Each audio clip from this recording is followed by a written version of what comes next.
Short story, long story short, I'm a computer science major. So this work has been done in 2021 in an article. So has cost like 4 years, and we could do better now, I think. But the actual grounds stay as they are.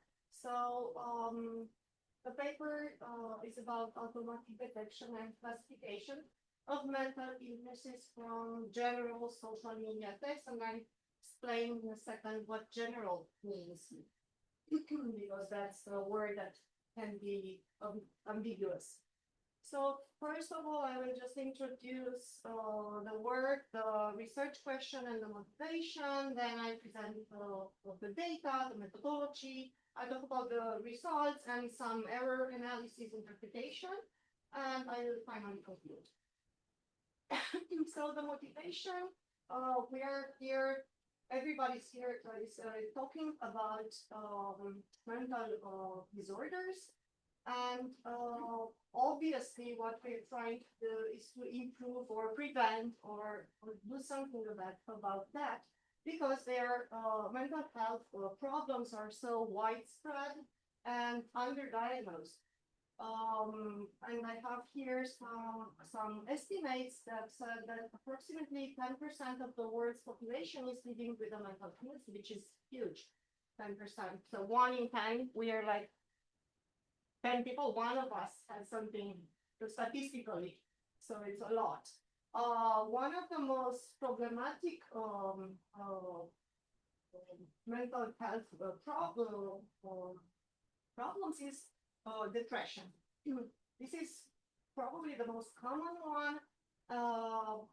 Over 300 million people are affected by depression.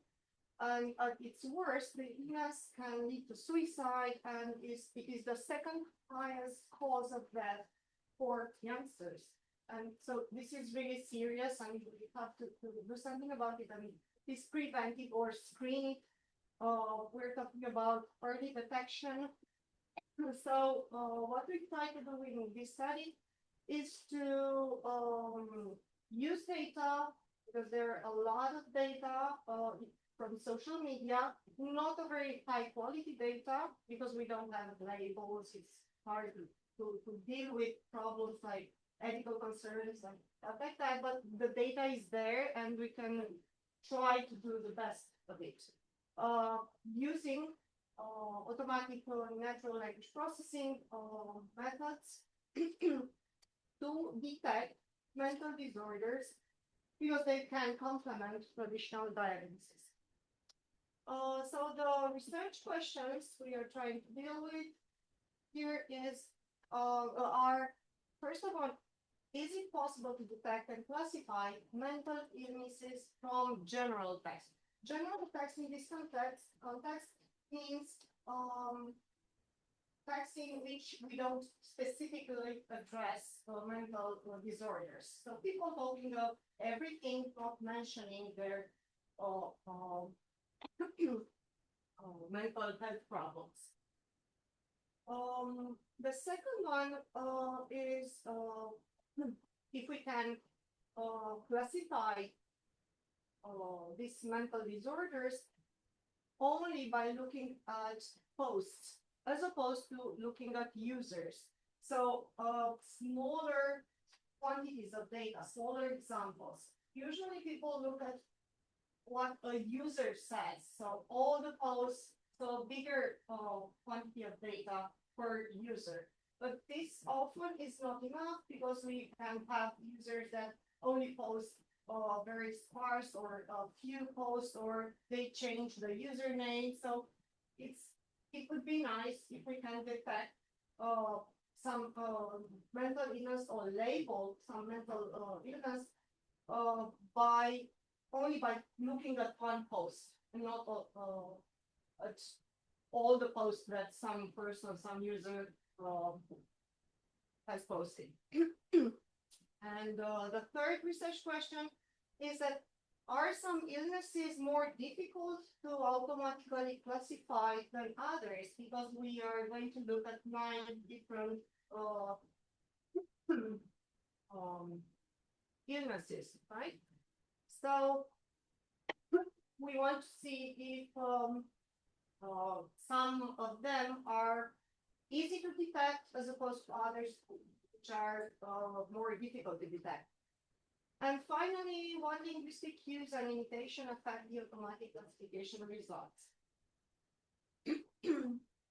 The data set we took was from 2018. It's called SMHD, large-scale resource for exploring online language usage for multiple mental health conditions. And it has posts that do not contain any terms related to mental health. So it's general text. People talk about anything. And it's taken from users that, so how do we know that some posts belong to some people with mental problems? They self-reported this, but they don't specifically say this in the text, okay? We notice that they self-reported because they are active in some specific support groups, dedicated support. But the data from the support groups where they mention their illnesses is not included in the data set.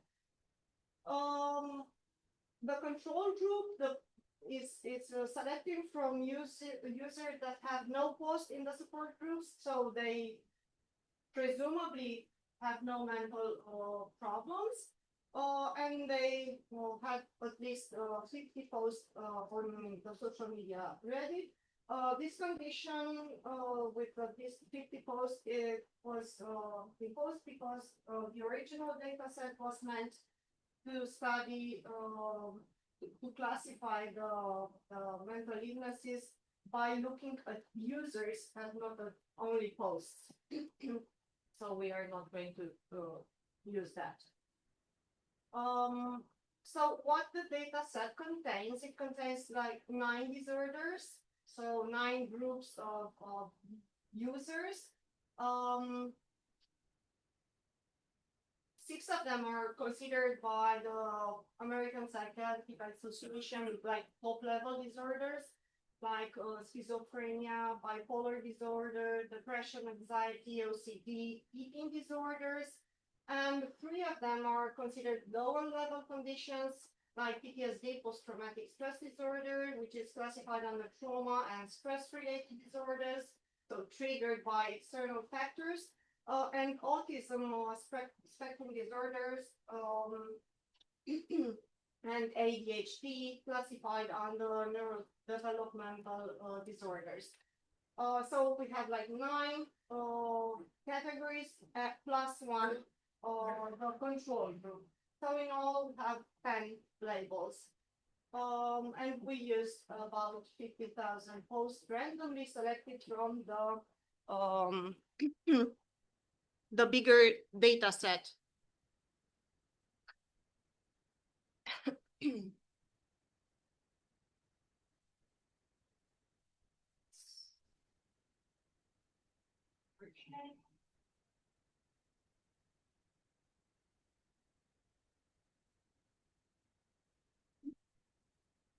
I just use the traditional finger.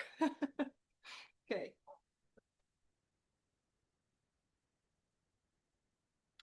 That doesn't work either. I don't know what happened. Okay, just okay. So what we did first, we pre-processed the data. That means we removed any post shorter than 4 tokens because that was a bit less to try to tag it, to label it, only from fewer than 4 words. So we need a bit of context. We removed any special characters and any special symbols. And the contractions or acronyms were handled using a dictionary, automatically translating them into their expanding forms. So if on acronym like ASAP, like as soon as possible, was found there.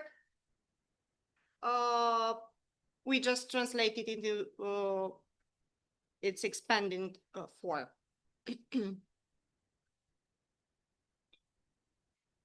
Then we extracted some informative features. By feature, I mean words or terms that are used unusually frequent in one of the categories with regard to the others. So we extracted these top end features that are mostly associated with a particular illnesses. Okay, illness. Okay. We have here some examples of distinctive features so that distinguish one group against all the others, and with some categories like emotion. So these are the kind of words, the features that distinguish between several categories: awkwardness, spiritual, guilt, psychotic, and they also appear a lot in category of love and sexuality, like attraction, hormones. Also, of course, a group of illness and medication is present, and several acronyms. So all these words, we rank them, all the features, in their chi-square scores. So how much this word helped into categorizing the group. So we see here, let's go a bit here with the eating disorders. So the most important word that distinguishes from all the others, it's carbs, and then deficit, and then abusive, and stuff like that. So we kind of looked at these words to see if they relate to the illness itself, and it seems, at least empirically, so we looked at them manually, it seems that there is a correlation between this category and the most distinctive features. For some conditions, we also noticed that language is less distinctive. So a lot of general terms appear there when depression and anxiety is concerned. So there we expect to be less accurate when we try to classify. Okay. So the next step was to automatically classify all these examples, and we used 3 transformer-based models, that is models like large language models like ChatGPT or Gemini or whatever. We used BERT and Roberta and XLNet that are pre-trained, and we just fine-tuned, so retrained them for our specific task of classifying these 9 mental health conditions. These are just parameters that we use that are important if someone wants to do again these experiments on other data, so it can compare. So the results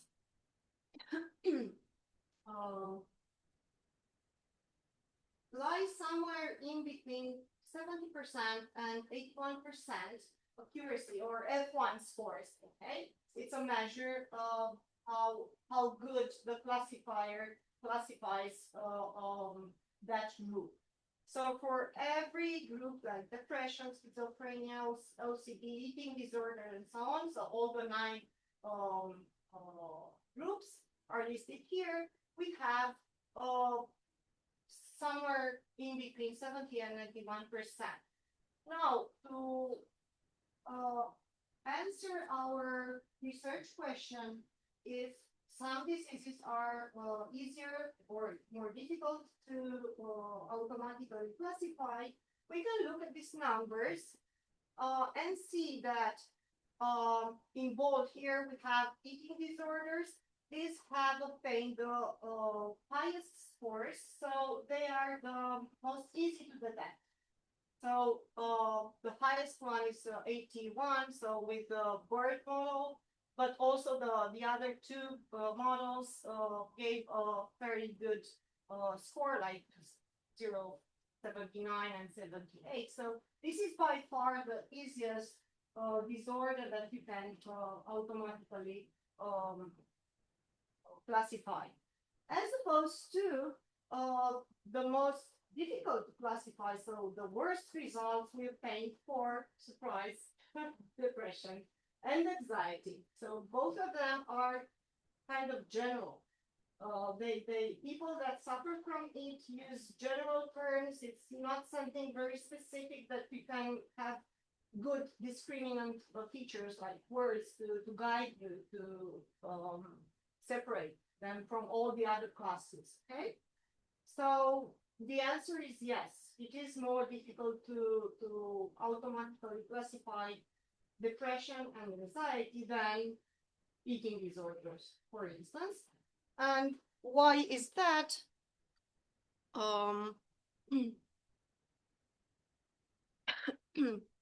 Because probably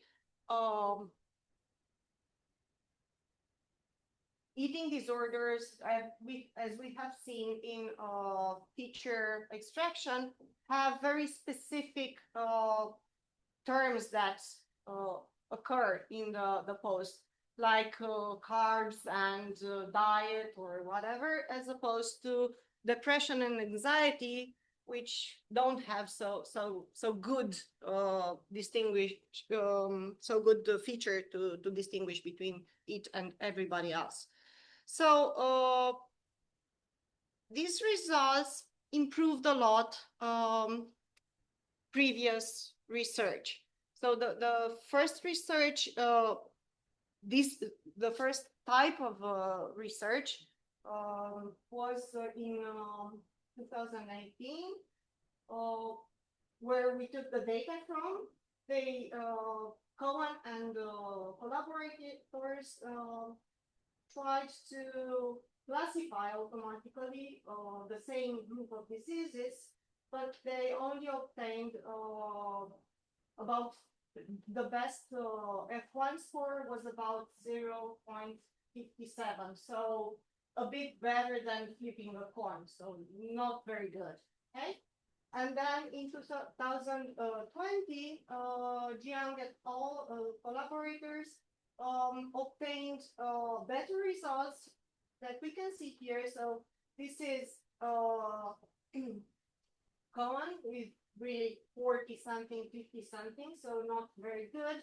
And then in 2020, it gets a little bit better, 59, 61, even 73 for the same eating disorder. So again, it's it stays on top. Eating disorder were always the most easy to detect. And our work, it improved again a lot. And we can see here by anything between 9% and 19%, which is really a lot.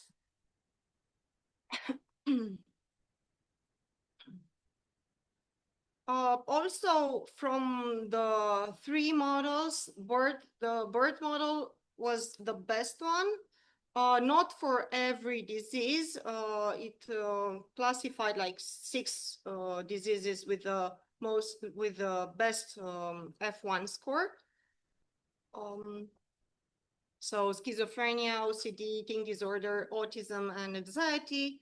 And the other two were obtained better F1 scores for the rest of the diseases.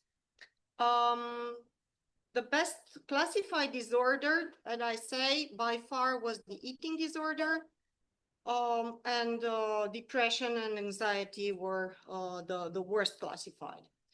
We noticed that the discriminative features, so particular words used in posts, play an important role in building a performance models because it's a obvious relation between those discriminant feature and the performance of the model. We already knew by just looking at these features that eating disorder will be classified the best, while depression will be classified worst. So yes, there are at least lexical clues that um, about the performance of the models.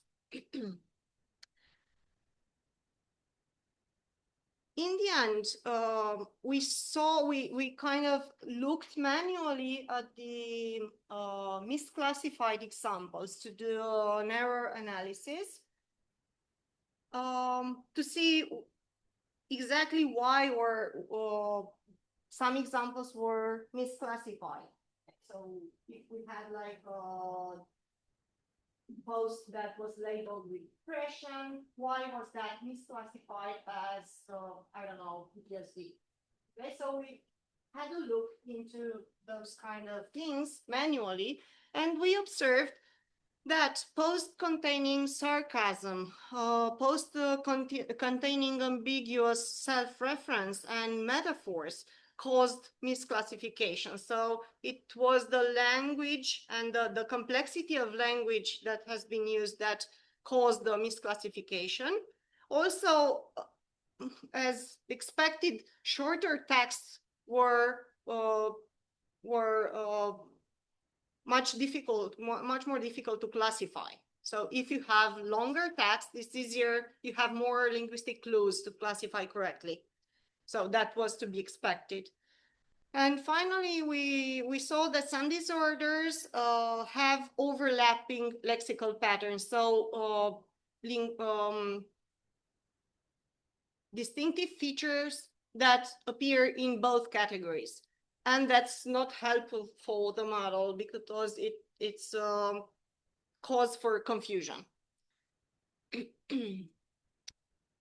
So to conclude, we showed that classification based on posts only as opposed to user classification, it's feasible, and also that trying to automatically classify texts with these labels, with these disorders, it's possible from using general text. So text that speaks about anything. So this is very good because people usually are ashamed or afraid, or they don't want to talk about their condition, so they'd rather speak of anything else. And we should be able to draw some alarm signals from general text alone. And this, we showed that this is possible. And this is very important because it's good to prevent, right? So doing screening over the population and just marking the possible cases, and then refer to the specialists, to psychiatrists, to therapists, is actually a very wise thing to do. Just use computers and digital methods to screen. Screening methods say, here it's some risk, check it out manually, of course. Another thing that we showed is that transformer models outperform the baseline. So we started in 2018 with about 0.67% of F1 score, so very low. And now we're somewhere around 70–80%, which is obviously much better. So it's feasible. But we can do that not uniformly across disorders. And that's another important conclusion, that it's easier to detect some disorders and harder with the others. depression included. So these findings can inform future digital mental health application, as I said. So it's not supposed to be to replace any human judgment, okay? So it's just a screening method. When you have so many data and you can't analyze them manually, it's good to have some help that picks up the risky cases, and then you can check that up. In future work, we could extend this corpus with more diverse data sources, because we only look at Reddit data, so social media. Maybe it will be very nice to look at other types of data. And we'd like to explore other sources of information, because we only looked at a lexical level. So maybe we could look at the metadata for other types of labels like age, but these are very difficult information to get. Or maybe, as the first invited speaker said, we could look more in depth of that at the syntactic level, or any other clues that might be in there, not just at the lexical level, only the words. And finally, we could improve interpretability of the model decision, because right now these models are kind of a black box. You don't know what's in there, what it's doing. You only see the results. So maybe we can do something about that. So I'd like to thank this project. Sirolab project was part of this research. Thank you. Mulțumesc. Suksma. Terima kasih, if I pronounced it